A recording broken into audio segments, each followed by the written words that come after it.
unmuted the room now, so they'll probably get the thumbs up from back in the booth. So we'll go ahead and call the Board of Zoning Appeals meeting to order. I'd like to request the Kansas Open Meeting Act required notice has been provided. Yes, it has. Next, we'll move on to roll call. We'll call the roll of our 4 appointed members. Board Member Miles. Here. Board Member Owens. Here. Board Member Olson. Here. Chair Dorsweiler. Here. That constitutes a quorum of our 4 appointed members, so we have a quorum to conduct today's business, so we can move on with today's agenda. Thank you. Next, we'll move on to approval of the minutes from the July 21st, 2022 regular meeting. Is there any additions or corrections to the minutes? If not, is there a motion for approval? I'd make a motion for approval. Is there a second? I second. It's been moved and seconded that we approve the July 21st, 2022 regular meeting minutes. All in favor, say aye. Aye. Aye. Aye. Opposed, nay. Motion carries. Next, we'll move on to new business, which is application V22-7. Thank you, Mr. Chairman. This is an application that was filed by Justin May. Excuse me, Dean. I'll have to recuse myself from this agenda item. All right, so we will have Mr. Owens is going to recuse himself from participating in item 3.1. So that still leaves us with a quorum in order to take action on this item today. So Justin May is the architect for Jason and Tiffany Wells and has submitted this application on their behalf. The application deals with a height variance of 1 foot from 20 feet to 21 feet, and then a maximum garage size variance of 330 square feet from 1,200, which is the maximum size of garage that could be constructed by right on this lot, to 1,530 square feet. And the reason for that is there is an attached covered patio or shade structure to the garage, which is attached to the garage and therefore counts as part of the structure. This was on your agenda for the July 21st meeting, but we didn't have a quorum in place to take action, so this was postponed to today's meeting where we now have a quorum. I think you're familiar with the project. What has occurred since it was first submitted was some additional supplemental drawings that were provided by the architect, Mr. May. And so as to, we want to make clear that the garage itself without the covered patio would be something that we would issue a building permit for by right, but it's the additional square footage under rooftop that has brought us before the board today. But the neighboring property owner to the north, Mr. Winkler, initially came to city staff concerned about the severe slope of the north face of the garage and the proximity of the north wall to his property line. And nothing is really square there. It runs at angles, but the setback from the garage to the north property line varies from 12 to 14 feet, and then the driveway itself gets closer to that as you move to the street. But the concern was about the increase in volume and velocity of runoff coming off the driveway pavement and the roof of the garage, which he believes could be directed to his lot. And so his other concern was that the drainage plan originally submitted appeared to show that a drainage berm to contain the water was straddling the common lot line between the applicant's lot and his lot, and he did not want any part of that berm to be on his property. At the June 16th hearing, there was also comments made about adding brick wainscoting around the base of the garage to tie it into the house, and the possibility of some form of landscaping between the north wall of the garage and the property to the north. So we can Dustin can kind of walk you through the revised elevations that we received. And so these are a little more detailed than what we had before, but as we discussed, when you take, this is a single roof line, this is the garage portion. If the building was cut off right here, it would just be a matter of a issuance of a building permit. But because this is a contiguous to the garage, it's part of the structure, so that makes the garage over 1,500 square feet, which must be approved by the board. And these are the enhanced elevations. So this is looking into the patio area from the south, and then this right here is the view from the north, which my view is blocked by that chair over there, so I can't see it in its entirety. But that is a view from the north, and then that is a view of how the drainage swale would be directed. And so the goal, of course, is to have the runoff from the north side of the roof structure and anything coming off the driveway to be directed to the west towards the river, and then have that stay directed that way and not be directed directly to the north.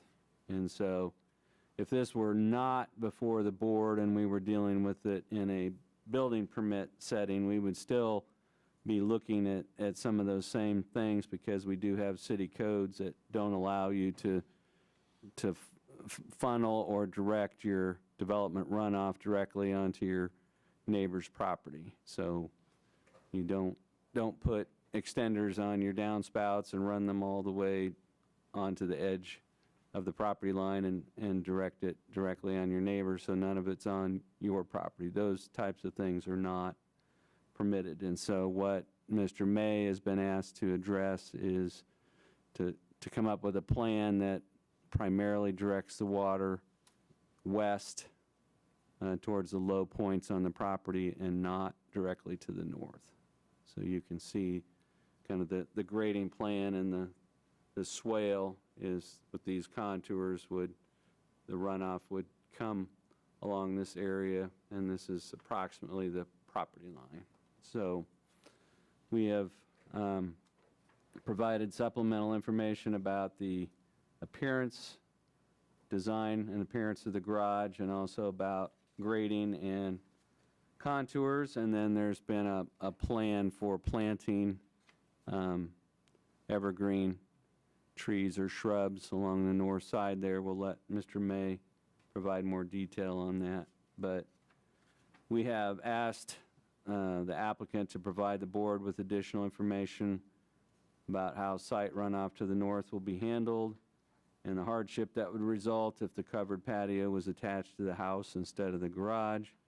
And if that information is provided to your satisfaction and you wish to approve these two requests, we have suggested 4 conditions on page 9 of the staff report, one of which deals with, which we can see from the drawing, that the patio shade structure is compatible and it's an integral blending in with the garage, so they're going to be indistinguishable, that the construction that takes place corresponds to the plans submitted to the board today, that roof runoff would be directed to the interior or the rear of the owner's lot, not onto adjacent properties through the use of inlets, drainage pipes, and swales located in the applicant's own property, so not not using any of the neighboring property to the north.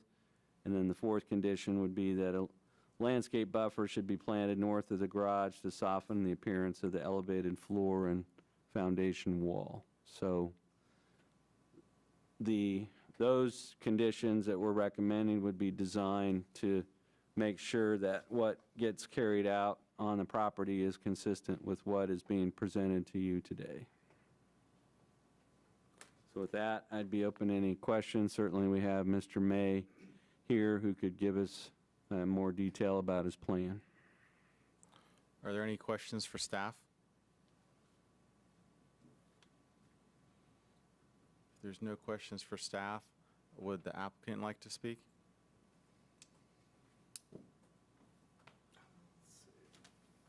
Thanks again for putting this together. Any questions for me? I don't. So if you want to, let's see, Dustin on that site plan, just to kind of.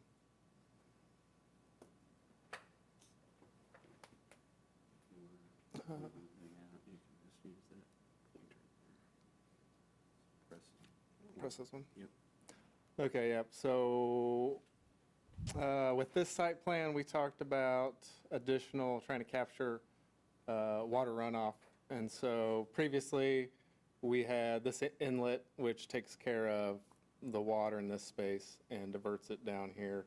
And so there's existing roof drain here that we're capturing, and then one back here, and then one in this corner. So basically, all this water that runs off, which would be diverted and funneled down here, we are trying to capture as much as we can with this trench drain, which will then pipe out here in the back. So previously, like I said, we were trying to capture as much water as possible so that we don't create, a massive amount of water trying to go over this flume and go over into the property. So I believe we accommodated that quite well with this revision and grading. So. And like the tree buffers, we can fine tune that, and I'm sure they're going to add more than what I show. I didn't want to, just show a whole bunch of stuff and then deviate from what we're trying to show with that grading to kind of get a better visual of how that slopes off and, how it'll ease down. And so I tried to kind of minimalize that. This line, which is hard to see, is the property line, and you can see how it kind of has a pretty gradual swell. That we can buffer it with landscape, and I'm sure she'll add more, or they will, to screen that wall. So, like I said, with my program, I didn't want to fill it up and hide more than we are. So, Okay. And I know in the presentation, they said so the second floor part in the garage was eliminated, so they're not doing that now? correct. Okay. Yep. And the reason for that was? Probably more costs and. Okay. One question I did have is that swell that you're describing, what is the depth of that swell?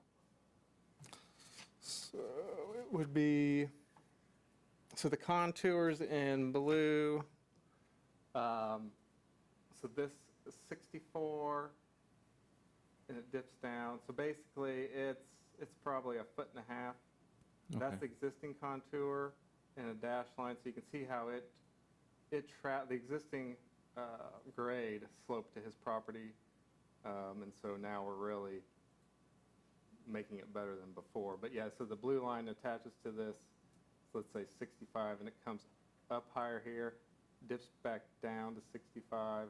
So that's 1 foot lower than here, and so it's 1 foot lower, or 1.5 feet. It's kind of hard to adjust, so it'll just be a pretty gradual little ditch, which is why we're trying to once again capture as much water as we can with those downspouts and underground drainage, so it doesn't, overflow it and cause more problems. So And what's your plans for the diameter of the drainage pipe that you're going to be With- having to come off the roof? We have 6-inch main pipes, and so we got 6-inch and a 4-inch. Okay.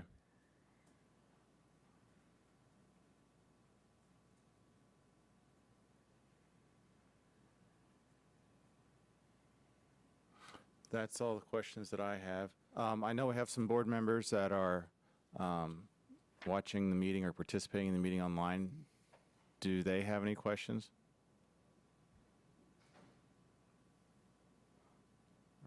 Thank you very much. Thank you. Is there anyone from the public that would like to speak? If you would step up to the mic, please, and state your name. Thomas Winkler. I'm sorry? Thomas Winkler. I live to the north of the wells. And I want to make sure I understand you, Mr. May, on the swell, you're saying it will dip a total of 1.5 feet from both sides? Okay. Yeah, that was my question. All right. All right, thank you. Thank you. I guess I'd have a question for you, sir, Oh, yeah. if you don't mind. So are you comfortable with what's being proposed now with the landscaping and that and the swell?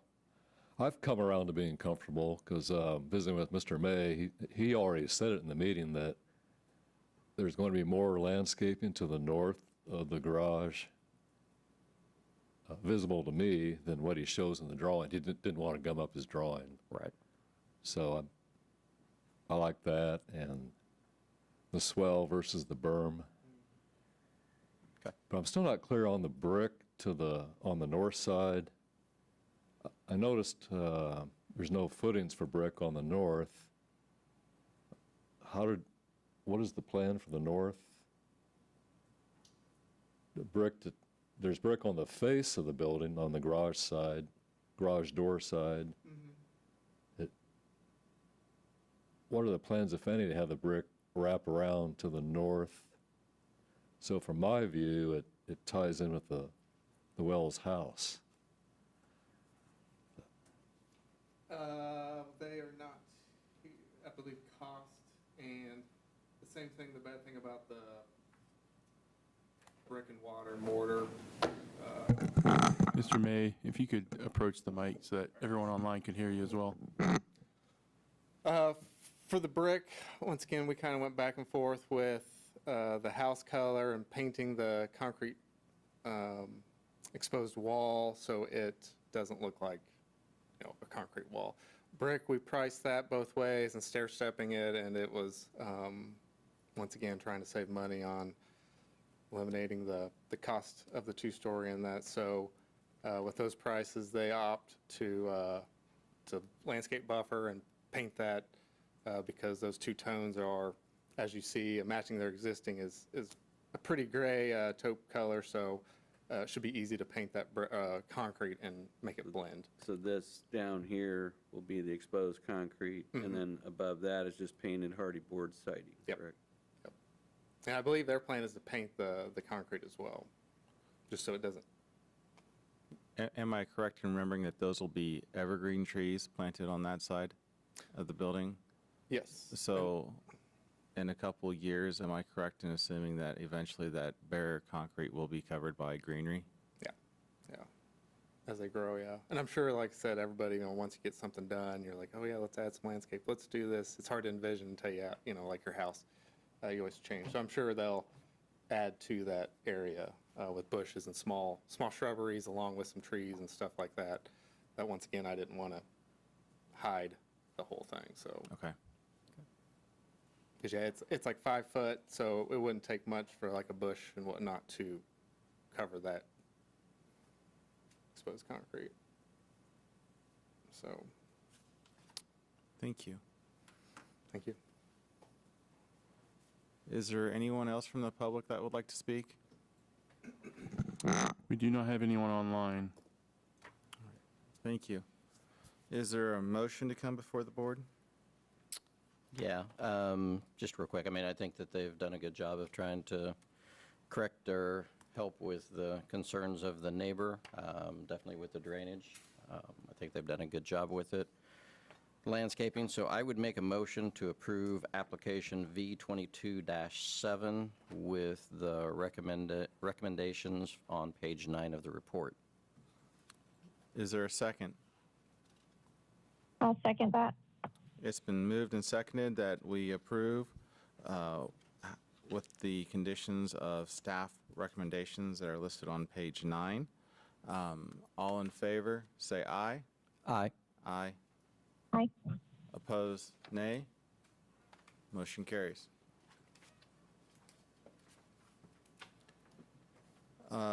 Next, we'll move on to unfinished business to come before the board.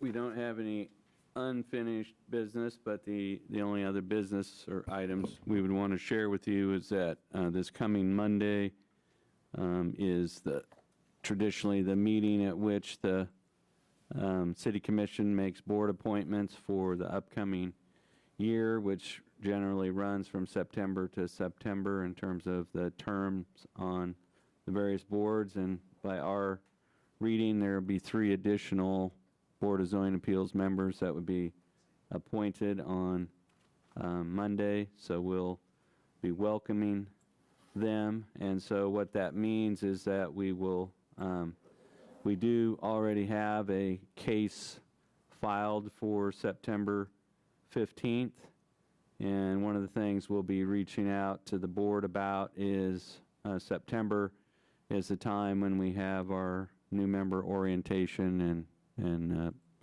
a brush-up training, so we'll be polling you to see if you would like to do that, say, starting at 3 o'clock or something like that, ahead of the 4 o'clock meeting, or make that as part of the meeting, or even have it after the regular meeting. But we will have a regular item on the 15th of September, and we'll have the annual business meeting. We'll elect officers. The Planning Commission will be doing the same thing, and so they'll be choosing, or Mr. Olson will be choosing whether he will want to re-enlist or would seek a new volunteer from the Planning Commission to serve. But we'll take care of things like electing a chair and those things on the 15th. And please just be thinking about when it would work for you to have the orientation and training, if it worked better before the 4 o'clock or after the 4 o'clock. So that's the only other business we have for you this evening. Thank you. Next, we'll move on to public forum. Is there anybody from the public that would like to speak to the board? We still do not have anyone online. Is there a motion for adjournment? So moved. Is there a second? I'll second. Second. All in favor of adjourning the meeting, say aye. Aye. Aye. Aye. Opposed, nay. Motion carries. Meeting's adjourned. Thank you, everyone, for attending.